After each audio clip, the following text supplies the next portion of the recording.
harjulis.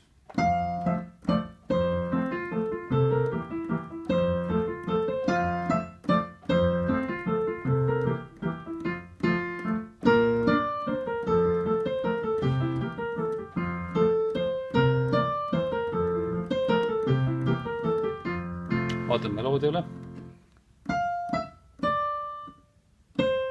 Kui ilma keerutusteta mängida, siis siia viies särm.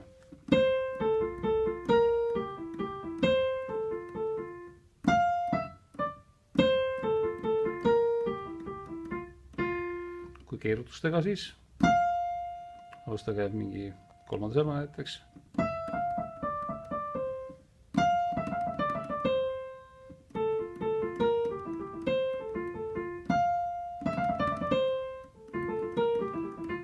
B-osa, kolmanda sõrmega, viies sõrm siia,